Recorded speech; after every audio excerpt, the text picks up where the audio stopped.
The Nick Scott Effect. The Nick Scott Effect. Available everywhere podcasts are found. It's not easy. I don't feel the things that I felt anymore. And I won't dare just to hang my head. You know I can. My hands are tied. Well, first and foremost, thank you so much for doing this on last minute notice. Our good friend Burke Allen got us in touch with one another. And I knew you were a client of his for quite a while. And I had asked him about having you on the podcast, and I think some schedules kind of didn't line up for both of us. I had a cancellation this evening, and I said, "Is Colonel Collins available?" And he said, "Let me check." And then he wrote me back, and you were. So this is awesome. I'm so excited to talk to you, and thank you for taking the time to talk to me. Great. Well, thanks for the opportunity. Where are you at? I know you had mentioned my time. Are you on the West Coast? Or I'm on Central Time. I'm in Texas, San Antonio. I lived in Houston for 20 years, and we moved here. We moved here about 10 years ago. It's my husband's hometown, so we've, not too far from Houston. I can still go back there when I need to, but it's nice to be kind of out of the big city. Although San Antonio is a big city itself, but I'm away from a lot of the pollution here. Well, you hear a lot these days about Austin. Like Austin is just blowing up. Are you far from Austin by chance? I'm only an hour away. Both of my kids are in Austin. I have one in college up there and one is working, and they love it. They love Austin. Yeah. It's really a great place for young people, and there's a lot of businesses moving into Austin. And it's a great place to get a job. It's growing too fast. That's the problem. The area around it, it's just too much growth. I mean, it would be nice if they just slowed it down. But the area, the hill country of Texas is gorgeous. I love it. There's a little bit of a water problem here. We tend to have droughts. But other than that, it's a pretty safe place to live. That's awesome. Well, to start things right off, I love Texas, so it's cool that you're there. We used to go down when I was a kid. My dad was a minister, and our youth group used to go to a small church, and we're talking 20 years ago, and I can't remember the name of it, but it was in Beaumont, Texas. So we used to drive down to Beaumont. We'd go through Louisiana, New Orleans, and everything through there. So I have fond memories of Texas and staying down there for 2-3 weeks in the summer and having a lot of fun. Yep, I know Beaumont well. I used to fly in and out of there, and back when I was an astronaut in our little T-38. Oh, okay, yeah. So let's talk about that. How you are a member of such a small, select group of people, and that are astronauts that have been outside of our atmosphere, that have been into space, that have looked down on this planet. That is just wildly intriguing to me. How did that happen? As a young girl, did you just inspire to, or what made you decide that I want to be an astronaut one day? Yeah, well, I can answer that question on a couple of different levels. When I was a kid, I read a lot of books about airplanes. I read magazines about astronauts. There were no really books on astronauts back then, but the Mercury program was taking place. The first time I remember learning about what an astronaut was, I was in 4th grade. And I was reading about them in a magazine and decided that's what I wanted to do. Go figure that one out. But I realized looking at their backgrounds that they were in the military, they were pilots, they were test pilots, and they were engineers. They had all gone to college and, majored in some type of engineering. And so I just thought that's what I was going to do. There were no women back then as astronauts, but I just thought I'd be a lady astronaut, and I kind of set my course to do that. Oh, and one other thing I should add is about reading books. I read a lot of books about pilots, the military, flying, exploring. I read a lot about science fiction, and I did connect the astronaut program to to some of these crazy science fiction shows. I don't know if you remember Buck Rogers, but I watched reruns from the 1950s of that when I was a little kid. So I actually have no idea what that was. But now I remember Buck Rogers, and if you showed it to me today, I'd be clueless. But I remember that I watched that when I was a kid. Sure. That's incredible. So, my wife's family are military aviators as well. My father-in-law just retired this year as a CW5 for the West Virginia Army National Guard. He flew, I believe his career started in Huey's, and then at the end of his career, he was in the U-860 Black Hawk. He did medevac and a few other things. My brother-in-law followed in his footsteps and does the same. So they're rotary wing helicopter. So aviation is very close to home with us, and especially with my wife. So how did you start your path? Did you go to college and then flight school, or I'm sorry, you went to the Air Force and then on to flight school? That's right. So I actually wanted to fly airplanes.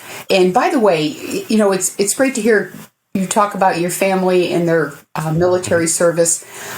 Before I answer your question, I just want to say one thing that I think is really important. Being in the military has been so good for me. It's increased my confidence. It's presented challenges to me that I honestly never thought that I would be able to do. You learn to work as a team and come together and complete these challenges. And I'll tell you, it's just, it was so good for me. Overall, it was good for my physical health, my mental health. I loved having a mission, which for me initially was I learned how to fly and then became an instructor, teach other people how to fly. So it's it doesn't have to be a career for everybody. In fact, not everybody is right for the military, but for people that think they might want to go in, it's a great place to get started in your life, in your career life. Sure. And but back you had asked me about becoming a pilot and becoming an astronaut. I really don't know why that got locked into my head. Part of it might be because I grew up in Elmira, New York, where there's the National Soaring Museum is there. So soaring, gliders. And when I went to summer camp as a kid, I'd watch these gliders flying overhead. I never flew in one of them until I was in my 20s, but I always wondered, oh God, that looks like something I'd want to do someday. And so that was one thing. My dad took us to the airport, and we would just watch airplanes take off and land. We'd go to the glider field and watch the tow planes take the gliders up. And so, that might have set the seed. The other one is my mother took us to the library, and that's where I eventually found books on flying, and I would read about what pilots did. And to me, this was a passion. And it was once I got into high school and I started seeing that the reality of it, that there weren't many women pilots, and the ones that were there were few and far between. I started wondering, is this something that I can really do? If I tell someone I want to be a pilot, they're just going to laugh at me. So this kind of festered in the back of my mind for a long, long time. And by the time I was 19 years old, I decided, my dad always said to me, don't just follow the crowd, do what Eileen wants to do. And so, his words would echo in my head, and I'm like, okay, I'm going to go out and learn how to fly. I had to raise all the money myself from part-time jobs, but I saved up my money. Oh, wow. And I went up to the airport and took a lot of courage, but I went up to the airport and asked them if they'd teach me how to fly. This little fixed-base operator that, they had 2 instructors, and I think they had 5 airplanes, and learned how to fly. And even though I was not that good I was not much of an athlete in high school, but I could fly an airplane. And I started flying. I was actually 20 by the time I took my first lesson where I was actually flying myself. And I realized, wow, I can actually fly. I could do the maneuvers. I could do the landings. I learned pretty quick. I soloed out, I think maybe a month or so after I started flying. Wow. So it was something that I could do well, and it was something I was passionate about. But, if I had just, I tell young people, if I had just gone with the flow of what the culture expected me to do, I don't think I ever would have become a pilot. I mean, I would have had a great career somewhere else. I think I would have been a teacher, or I would have, I probably would have gotten married and had 8 kids or something like that. But I think that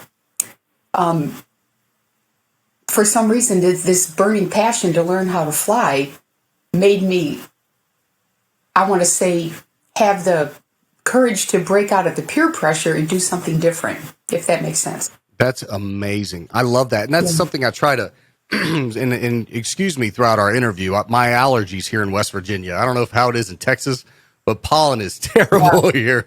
So I apologize. But my daughter is 9, going on 10. And I love hearing you say that, because that's something I try to instill in her as well. Don't follow the crowd. Be a leader, and or just do what her name's Addison. Do what Addison wants to do. Yeah. You know, if you love dance, do dance. If you love to play guitar, let's get lessons. If you want to play softball, let's be the best softball player you can be. You know, and I think more girls and women need to be encouraged of that, because it's so easy in this age of social media for all of us to follow the pack, as it were, instead of kind of branch out on our own and do what we want to do, what we feel passionate about doing. Well, I will say, when my dad told me not to follow the crowd, he was not that soft. He would say more, it was more something like this: if all your friends jumped off the Walnut Street Bridge, would you jump off the Walnut Street Bridge? And it was, I mean, he was tough on me. I'm not saying that's the right technique, though. Well, sure. And also, I want anyone who's listening to this to understand just how amazing and tough your path is. And in knowing the military, like I know the military, to make it to colonel is alone a tremendous feat.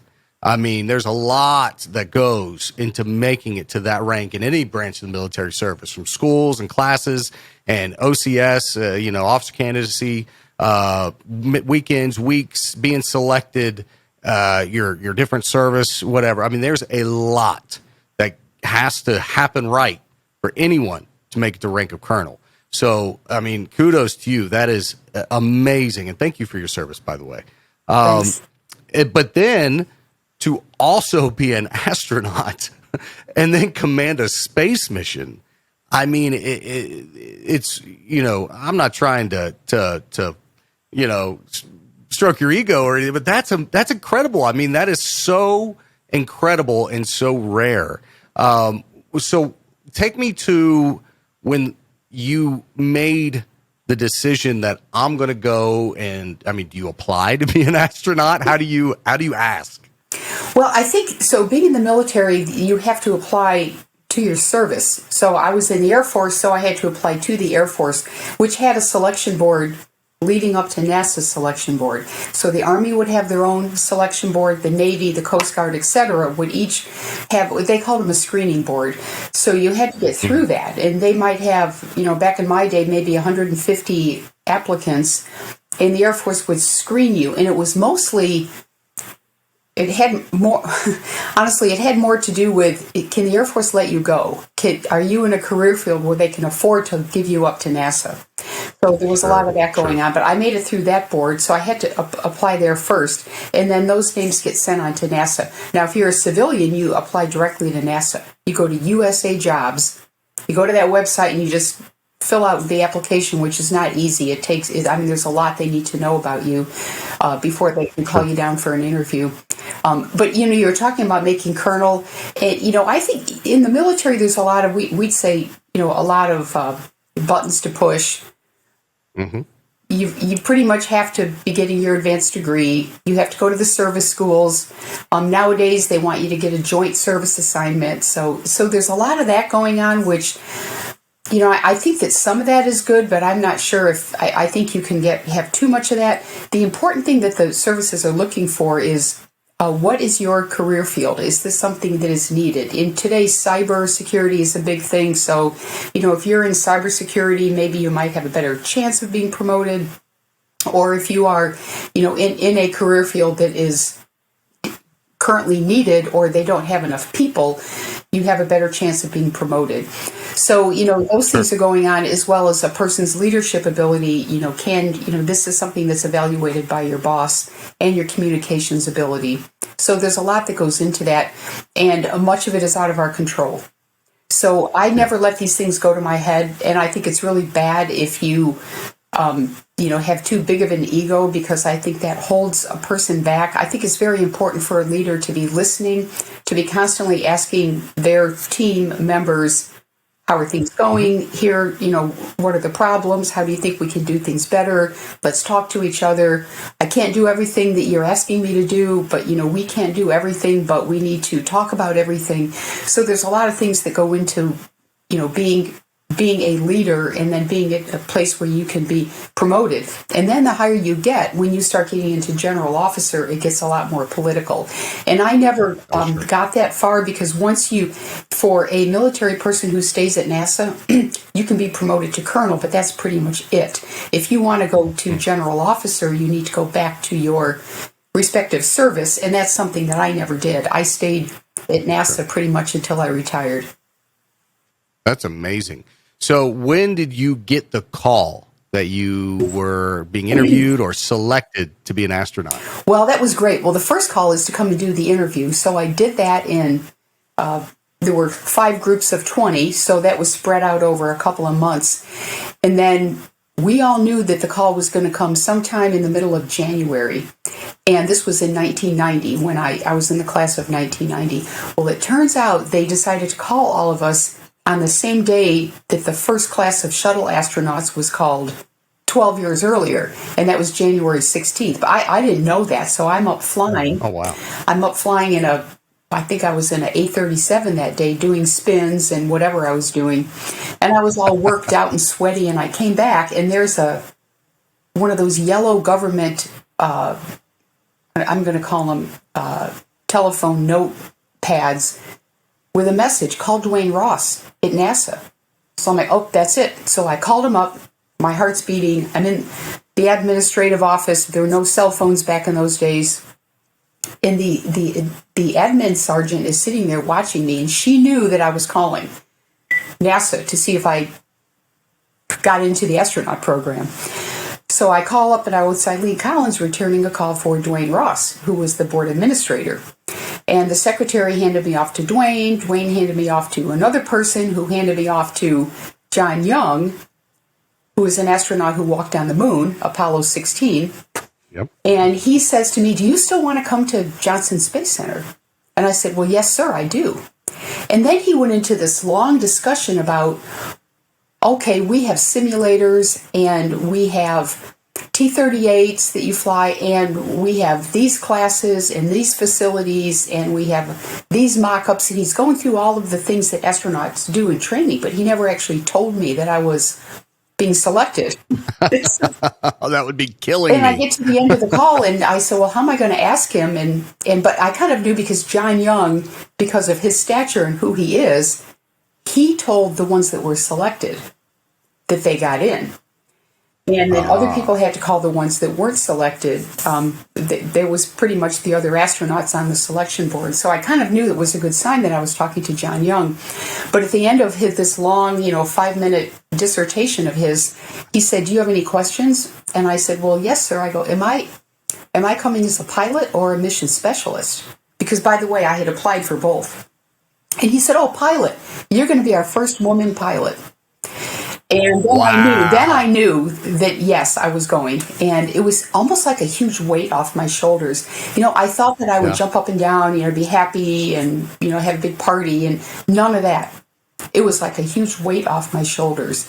And they also told me to not say anything until the announcement went out the next day. So I told my husband, and I called my parents, but that was pretty much it. And, anyway, so it was one of the best days of my life, because, I was 30, I think I was 33 years old at the time, and this is something that I had wanted to do since I was 9 years old. Wow, that is incredible. I can't imagine the feeling you had that day. I can't imagine you sitting on the phone with John Young, all hearing this whole spiel going, come on, dude, just tell me if I made it or not, So I've always wondered, because, I watch the liftoffs and, the astronauts go up, even the SpaceX programs when they do these unmanned test launches or whatever. But, I've always wondered, the only way in my mind, somebody who's never been in this position, is like when you're in the queue to go on a really fast, really crazy, really scary roller coaster, you have that anxiety. You have that, oh my gosh, you're about to do this thing. What is it like when you wake up and I'm about to be strapped into like a 20 million pound bomb and be just rocketed to space? I mean, was there butterflies? Was there a lot of anxiety, or were you just pretty calm and and just ready to roll. Yeah, I would use the word focus. And there's it's almost like going through a checklist, and it's very important to have that, because if you don't, you're going to get anxiety, or you're going to get butterflies, you get nervous, whatever. You're not going to be comfortable. So we stay very regimented on launch day. I mean, there's a very specific time to the minute that you wake up, you go down to the suit, you get suited up. I mean, depending on when your launch is and, how your daily schedule goes, because it's different for every flight. But every little 5-minute block of time is scheduled out. And, you have a meal, and of course you want to make sure your equipment is correct. You've got to have a weather briefing. And you're going to talk about, what's the current situation on the space station. There's a lot of things that you're going to go through, but it's very regimented and it keeps you focused. And as the commander, I want to make sure that my crew is focused, and I don't want my crew to be nervous either.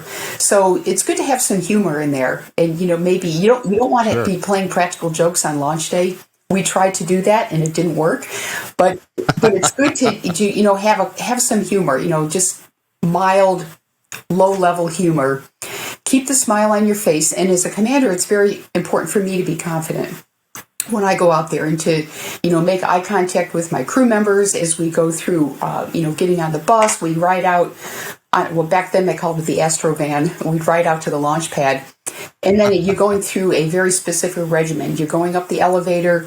Everyone's going to get in a certain order. You've got the closeout crew that straps you in, and then you've got checklists to run. You're checking your life support equipment. You're, for me, throwing switches, talking to the launch control center. You're watching the clock count down. At any moment, there could be a scrub. So you have to be ready either way for, right down to T-0. You could scrub, and then you're off into a different checklist. And the other thing that helps keep the astronaut from getting anxiety is all the training that we do. We actually do at least one practice strap-in at the launch pad in the actual orbiter.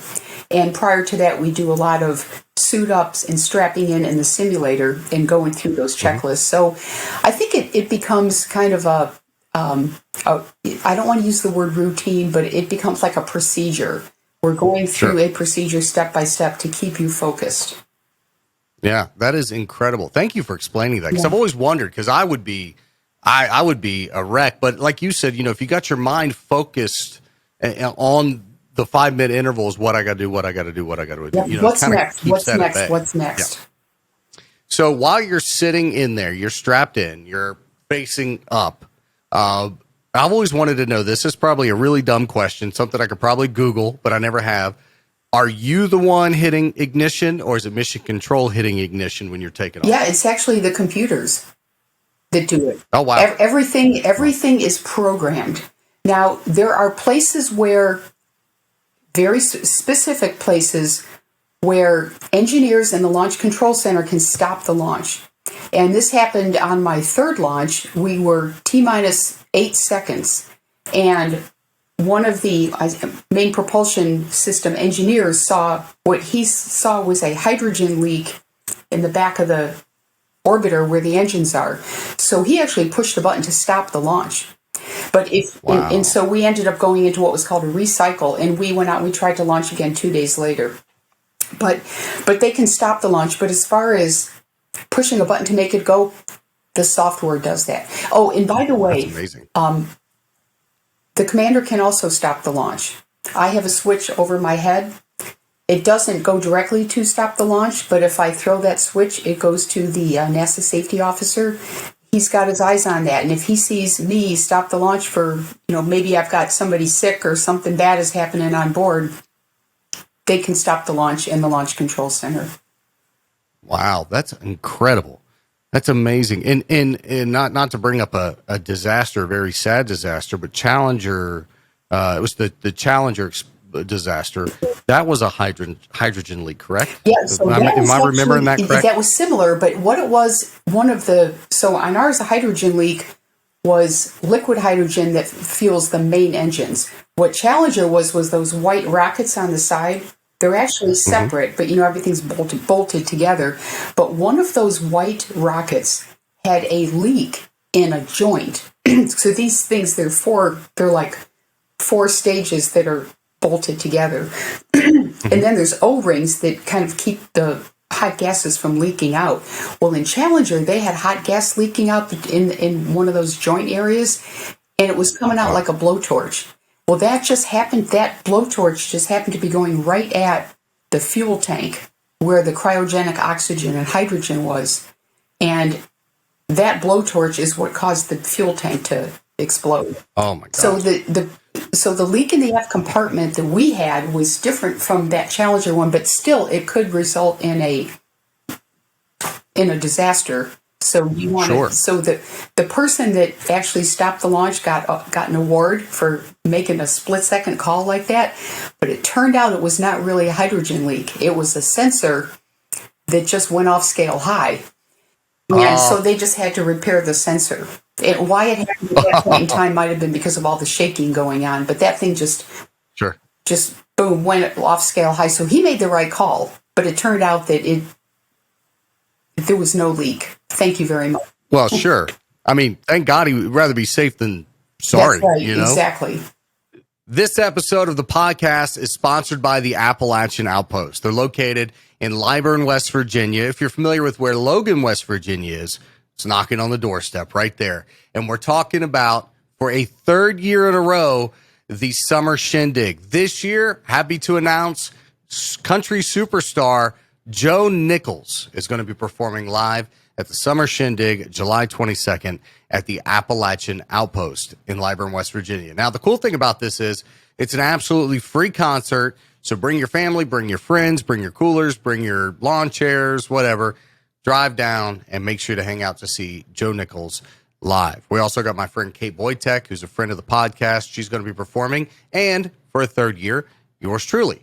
So I'll be opening the show, creating some party vibes in between Kate and Joe when they play. So it's going to be a lot of fun. You can grab more details at AppalachianOutpost.com for the Summer Shindig with Kate Boytek, yours truly, and country superstar Joe Nichols. So that moment at T-minus 0, when the rockets engage, ignition, and you start to lift off, what does that feel like? So there's what we call a twang. So is the main engine start, T-minus 6 seconds, the liquid engine start, and you kind of tilt forward, and then about 3 seconds later you tilt back, and then at T-minus 0 the boosters light. And when the boosters light, these hold down posts are released, and you lift off. So there's a little bit of a jerk when you lift off, but it's actually quite smooth initially. You know you've lifted off because you can feel it. It's not a big jerk or anything, but you feel the lift off, and of course you can hear it. It sounds like you're in a room on fire. It sounds like you're burning around you. And then as you clear the tower, I mean, you're accelerating very, very fast. You can feel yourself being like pushed back in your seat. The shaking starts, and when you go through the jet stream on the way up, the shuttle is trying to keep itself in a certain attitude. It doesn't want to be like slammed around. So as it's trying to hold itself in the attitude and the wind is blowing it, the thrust vector control, TVC we call it, will start slamming around. It's called rock and tilt. That will shake the entire stack, and your head's like slamming around. And I always tell people, if you tried to write, you'd never be able to read it because it'd be a big sloppy mess because of all the shaking that's going on. And it turns out in the winter, when the upper level winds are very high, you get a lot more shaking than when you launch in the summer, which I've had 2 summer launches. They're a lot smoother. But you still have the shaking. Oh, wow. Probably the most overwhelming thing that happens to you is the acceleration. So you're being pushed back in your seat. I like to explain it as, imagine you're sitting in your car and you hit the accelerator and you're thrown back in your seat momentarily while the car accelerates. Well, in the shuttle, that's a constant acceleration. So you're thrown back in your seat, 3 G's, a G of, is a unit of gravity. So a good way to compare it is like if you were weighing yourself. So if you weighed 100 pounds on Earth and you could stand on a weight scale for a shuttle launch, it would register 300 pounds at the peak of the acceleration. Wow. So you got that much force, and it's going in this direction because you're laying on your back and you're going up. So the acceleration goes this way. And that is pretty interesting. You're being hurled into space, is what I can say. I am being hurled into space. Yeah. Meanwhile, all this shaking is going on, and the shaking is just in first stage. So when the boosters separate, it gets a lot smoother, but you're still being accelerated, and you can still hear the sounds. And the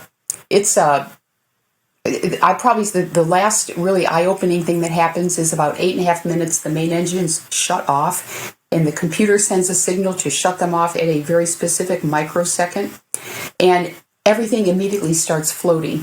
You've got, your tethers are floating, your checklist pages are floating, the ring, you got a helmet on, so that thing starts floating up around your neck. You start floating up out of your seat, and dust everywhere. Like this dust, it's just really eerie. And especially if it's a night launch, because you'll have lights, and then when the sun comes up, you'll see all this dust floating around. It gets cleaned up after a while. Once the fans get going, the filters will clean all that dust up. But in one time we had a mosquito that we took into space with us. So I thought that was a Florida mosquito went up into space. And he didn't live very long. Can you imagine what that mosquito was thinking the whole way? Yep. He didn't live very long. Oh, poor thing. Well, explain to me when you're going through, and I believe I'm saying this right, so I'm going to get my little NASA on, max Q, right? Not max pressure when you decelerate as you're going through. So what is the purpose of that? So you're minimizing the pressure on the rocket itself at a certain altitude, if I understand that correctly. Yeah, so Q, the small letter Q, like Q is in Queen, the little q is the engineering symbol for dynamic pressure. So the point of maximum dynamic pressure, or max Q, is the point where you have the most stress on the entire stack. And that would be, the shuttle, the boosters, as well as the fuel tank. And most of that stress is at the attach points, where the boosters are attached to the tank and the orbiter is attached to the tank. So we want to minimize that because you don't want to overstress the orbiter. It's certified to go into that region, so it's not like we're worried about anything, but I think it's more of a lifetime. You don't want to overstress the thing because it's a lifetime issue, because these orbiters were reusable. Sure. So we would throttle down. So you'd lift off with all three engines up at 100%. So I don't remember exactly what time, but about a minute or so we would throttle down. And that was to relieve some of the pressure. And then you go through max Q. And once you go through max Q, you throttle back up to 100%. And the throttle down is about 1/3. So you go from 100 to maybe 67%. And then go through max Q, the high dynamic pressure, throttle back up. And then you can actually feel that thrust when these throttle back up, which is all programmed. The software does the whole thing. You can actually feel yourself, again, being hurled into space, is what I say. But it's quite a ride. I got to admit, it is quite a ride. And there's no way to 100% practice that on the ground beforehand. We do part task trainers, like you'll train a centrifuge, you train a motion-based simulator, and you can train in, like we have an airplane that we train in. But it all comes together on launch day. Wow. So can you feel, you were talking about when you lift off and those G's are pushing you back, do you feel a release in pressure when you go through max Q and then back into it when it takes off again? Yeah, I think at least the way I remember it is when you start approaching max Q, we have throttle down. And there's so much shaking going on, I don't really remember anything with the throttle down. But I do remember the throttle up, you're getting a kick of acceleration as you throttle up. And the other thing that happens that a lot of people don't realize is the shuttle doesn't go straight up all the way to space. It actually, and this applies to other rockets too, like the Falcon 9 SpaceX rocket that's flying now and the other rockets. You lift off, you go into a roll program. And the reason, you've heard the roll program called.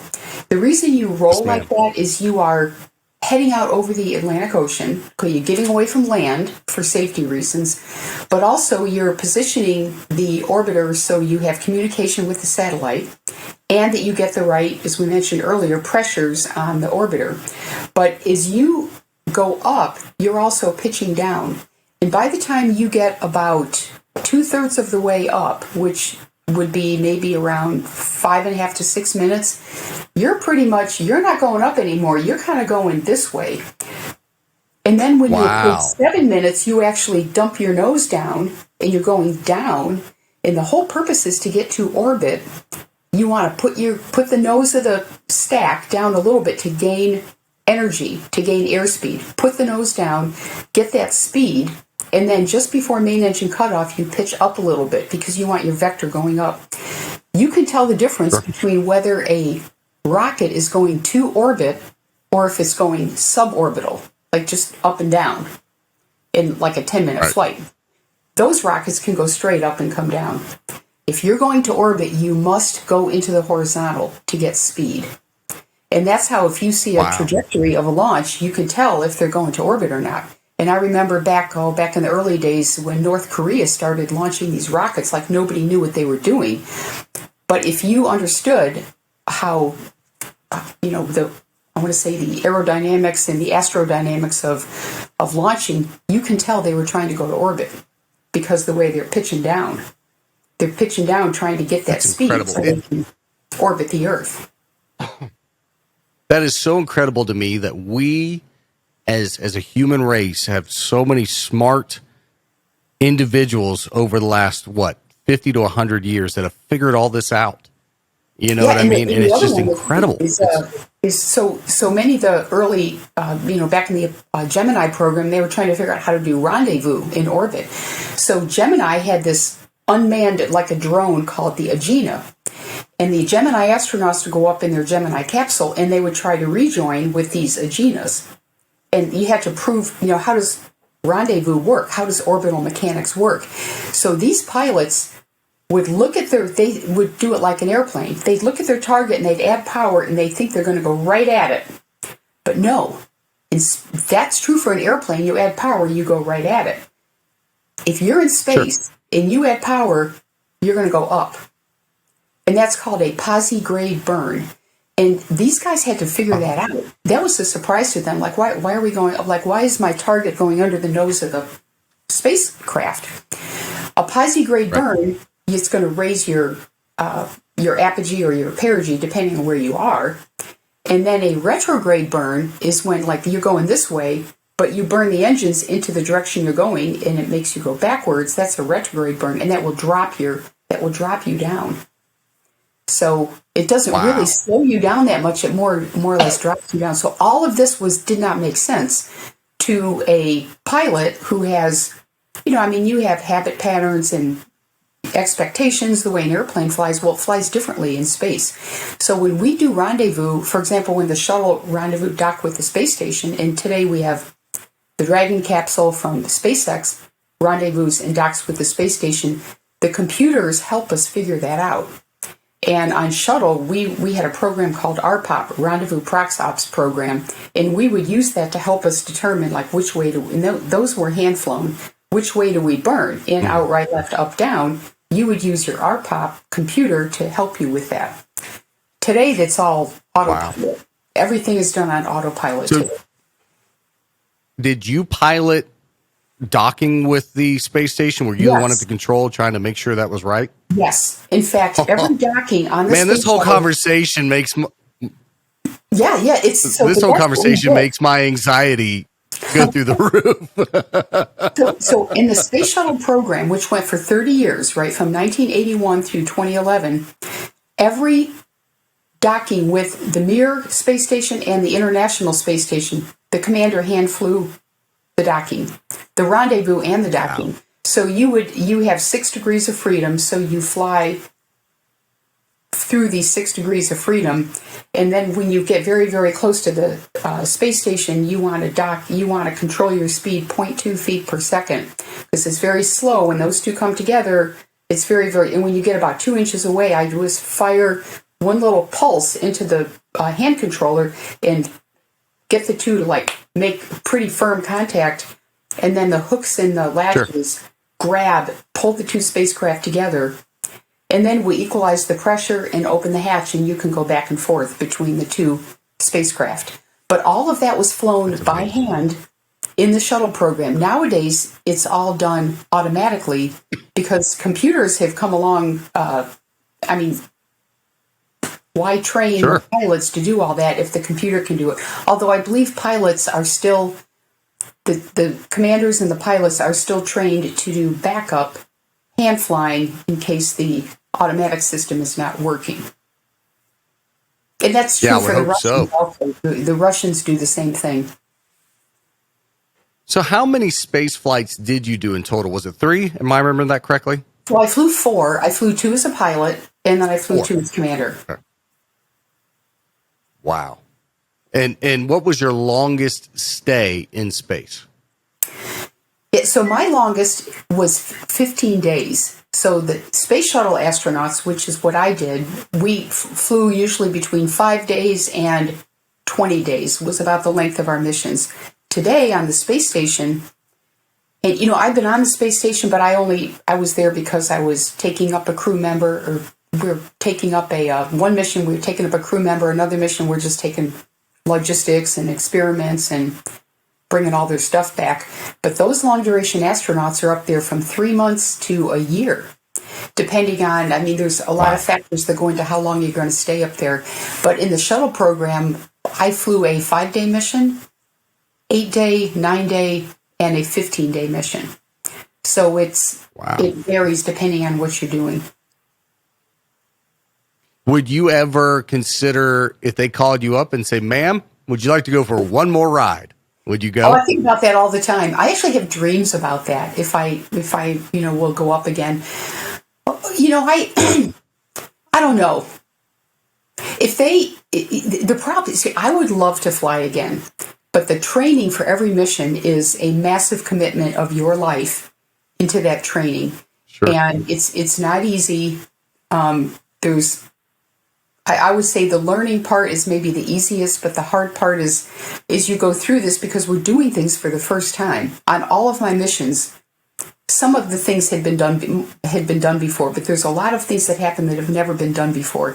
So you've got to go through these decision-making processes, and we're talking life or death in many of these cases. So you really want to make sure that you're making the right decisions. So there's just so many meetings and so many decisions that need to be made along the way, as well as your training and making sure that, you are prepared to make sure this mission is successful and to ensure the safety of the mission and the safety of the crew. Yeah. So I enjoyed doing that. I enjoyed having the challenge, and I enjoyed the decision making, but it takes a lot out of you. It really does. And if you have a family, you've got to split that time with your family. So I think it's good to do that for a period of your life. So I was an astronaut for 16 years. And during that time, I had my 2 children.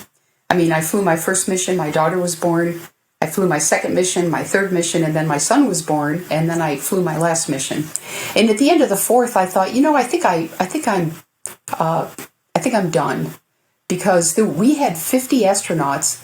This was I want to say we were about 5 years from the end of the shuttle program. We had 50 astronauts that hadn't even flown one mission yet. And I'm asking myself, do I need to stay here and fly a 5th mission if they'd even give me one, when we have all these young astronauts that haven't had their chance to go yet? And so I left and decided I would do something else. But I'm still in touch with, I have been an advisor to the National Space Council, the NASA Advisory Council, and I've done what else have I done? The Aerospace Science and Engineering Board. So I'm staying involved over the years, and helping the programs make decisions. And I think it's more important for our country to have more astronauts that have flown maybe less missions than to have just a few astronauts that have flown 5, 6, 7 missions. You want to be able to spread that skill around, that knowledge around between a lot of people, because that's more helpful, I think, to our space program overall. How did it make you feel when you heard they were ending the space shuttle program? Yeah, so I'd actually have to say that I was part of that decision. The decision was made by our country at the highest levels, but our office, the astronaut office, which at the time was very large. There might have been about 100 of us. Today there's only like 40 astronauts, but back then we had about 100 astronauts, and we hired too many, actually. But we were actually asked, what do you think we should do? And what really came out of the astronaut office was fly the space shuttle until the space station is built, because the shuttle was able to take those large modules up and to take large quantities of experiments and logistics and, just pack the space station full of everything it needs. And the other thing that we did is we took up a lot of spare parts and just stored them on the outside. So the spare parts would be there in the future in case something failed. So we just stocked up the space station.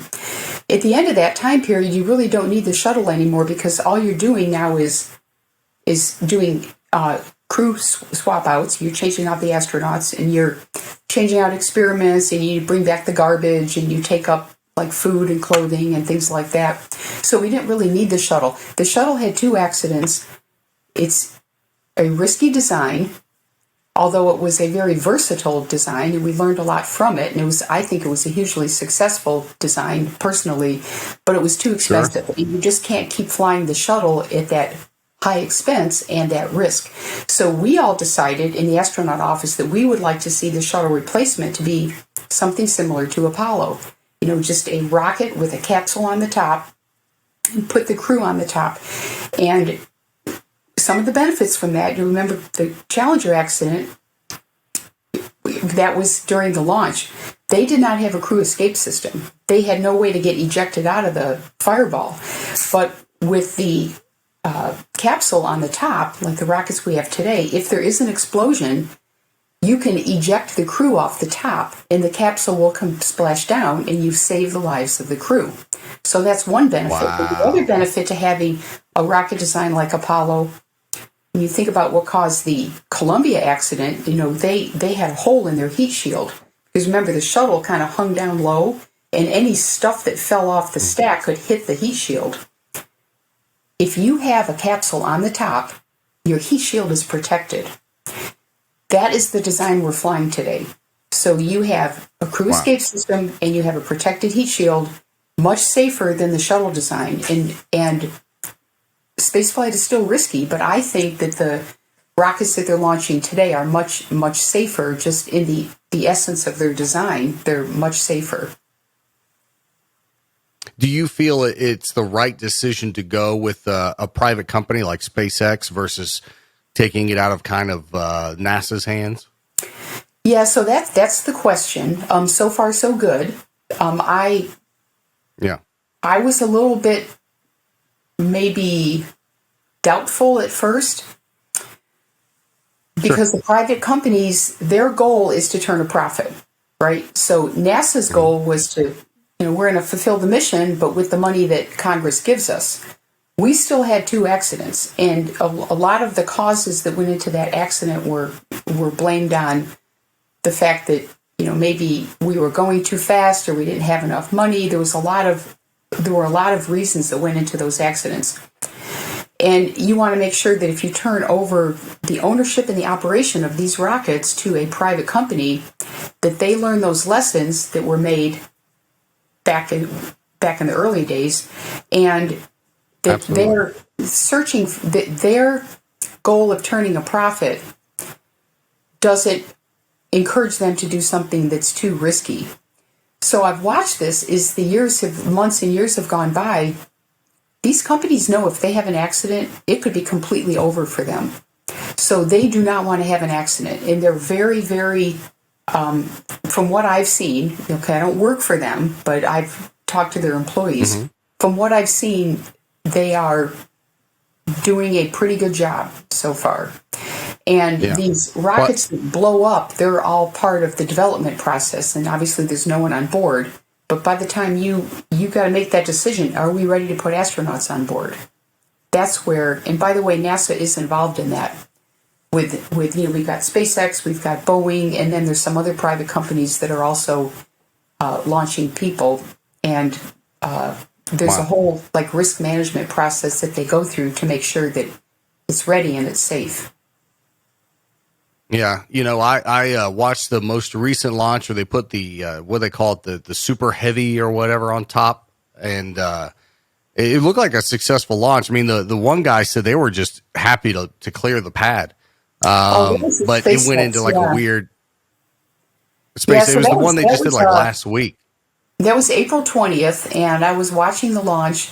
That the Super Heavy is the name of their first stage, and then the payload on the top is called the Starship, and that Starship that's a prototype for the Starship that's going to land on the moon in 2025 or 2026. So, but what they had up there was just a prototype. But true that they were. I don't know what their mission objectives were, but yes, they did get off the launch pad. But there were several issues. One of them was they saw that the stage separation never happened. So that Starship was supposed to separate from the first stage, and it never did. And the thing started pitching around. And apparently we know now that, so they have a self-destruct system, and apparently it's automatic. Well, it was late. It didn't blow it up until like 40 seconds later than it should have. So there's a lot of things that they need to figure out what's going on there, and maybe in the next couple months we'll know something. But that as that I was was watching it, go ahead. as I was watching it, I was listening to their commentary, and they said we should see separation. We should see separation, and I'm like, oh, something's not going right. And then you were talking about the pitch. Well, you saw it pitch down, and then it just started to roll. And I didn't know that was self-destruct was 40 seconds late. I wonder as it started to roll and kind of spin if that self-destruct had already been initiated and it was late, and then it eventually blew up. So I don't know the answer to that. I thought it exploded because it exceeded its structural limits, and it certainly, after it had done a couple of flip rounds, it exceeded its structural limits, and something would have broken. And when it breaks and you release all that fuel, you're going to have an explosion. But then I heard afterwards that the self-destruct system actually is what caused it to explode. But I don't think we're 100% sure of that yet. But I'll tell you, that it was I mean, people are still talking about it. This is like a historic moment in spaceflight because there's a couple other things going on there too. It's a new launch site. It's down there in South Texas. They were trying to launch without a flame trench, for the space shuttle, we had this really deep trench. So when the engines lit, all of the exhaust would go down into the flame trench, and it would shoot out both ways. They didn't have a flame trench down there on South Texas. And the other thing they didn't have is there's a water deluge system. So in the shuttle, what we learned after the first space shuttle launch, there was all this damage on the launch pad. Well, some brilliant engineers said, we dump a bunch of water on the launch pad while it lifts off, and that will minimize the damage. And somehow, don't ask me how it works, but somehow that works. Well, SpaceX doesn't have a water deluge system. I mean, it costs.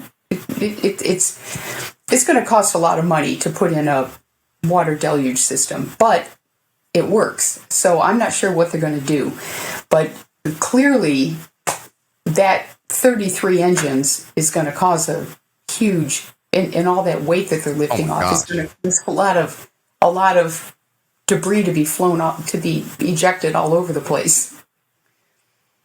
Well, I know you had mentioned that you have to leave by a certain time, and we're closing in on that mark. And I don't want to forget about your book. Your book is incredible. I have it pulled up here on Amazon. I want to talk a little bit about it. Through the Glass Ceiling to the Stars, the story of the first American woman to command a space mission. How incredible. And there you are, all suited up, looking just, may I say, badass. It's also in paperback. And this, you can grab. It's a paperback, hardback. And you can grab this, I'm sure, at all your favorite bookstores. But tell us a little bit about the book, what you put into the book, and what readers could find. Well, I decided to write the book when the pandemic hit because all of a sudden my travel stopped, and I had some extra time on my hands, and my co-author, Jonathan Ward, who has written three previous books, had been asking me about writing a book. He goes, let's do it together. And it wouldn't have happened without him. He kept me on schedule, like, let's go. So I would write a chapter, and, I started out with what it feels like to launch into space. That's my opening chapter. And then from that point on, it's my memoirs, like, growing up, what inspired me to be a pilot growing up, then what it was like to join the Air Force, what I did in the Air Force, what it was like to be an instructor. I was in the first class of women to go through pilot training at my base in the Air Force. And there were 4 of us, and so I talk about that. And I stayed on as a T-38 instructor pilot. I was the only woman T-38 instructor pilot for 3 years, and actually I loved it. I loved working with the guys. We all had a great time, and because you're also doing a fairly risky job, so you want to make sure that you have procedures, you have rules, you have safety mechanisms in play to make sure that you don't want anybody to get hurt, because flying is inherently risky. So I talk about that absolutely. a little bit. And then I flew C-141s. I went into a combat zone in Grenada back in 1983. Talk about how I applied to the test pilot school, what it was like to be a year at the test pilot school, application to the shuttle program, astronaut training, and then the 4 missions that I flew. And throughout the book, I have stories on lessons learned. So I'm not like, some people write books and they just brag about every perfect thing that they've done. But I thought, no, that's not me. I made mistakes along the way. I had challenges. I had to make decisions. I had, frustrations along the way. Things didn't always work out the way I wanted it to. So I talk about that. And I think talking about mistakes that were made by me along the way and what I learned from them and how to prevent that from happening again. So I try to weave that in the book. And hoping that people, if you read the book, maybe you don't want to be an astronaut yourself, but I think you can learn something from it.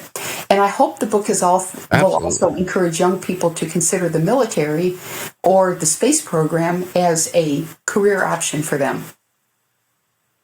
That's incredible. And kudos for you for doing it. And I love to hear that kind of was born out of the pandemic, because that's how my podcast started, was out of the pandemic. I spent 15 years as a live radio personality, and then went into satellite radio and so forth. And I also have an entertainment business. And when the pandemic hit, all of our bookings and everything we were doing just stopped. And I was like, what am I going to do with myself? So, and then this podcast really took off, and our mutual friend Burke Allen's been a great supporter. Well, ma'am, I was going to have my daughter stop down and say hi to you, because I think you are a tremendous inspiration to young women everywhere. And let me see if I can't get my wife. I bet my wife didn't have her phone on her. I sent her a text just a second ago. I said, send my daughter down.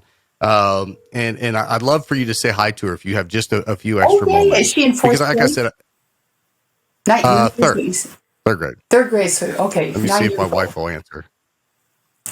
9, she'll be 10. Hey, can you send Addison down? Oh, she's right here. All right. Sorry, I just hung up on your mommy. No, she's in PJs. Come here, honey. This is Miss Eileen Collins. She was a colonel. You know how your papa was in the military and retired? Well, she was a colonel. But here's the thing. Here's something really cool about Miss Collins. She was an astronaut. She went to space 4 times. She was the first American woman to command a space mission. How cool is that? You want to say hi? That's me. Say hi. Hi. Hi, it's Addison. Is that you? Well, I'm very nice to meet you. What do you like to do in ask school? her anything? She has just a little bit of time left. I like to do science and stuff. What was that? So what's your favorite science? My favorite science? Speak up. I have a soft, mellow voice sometimes.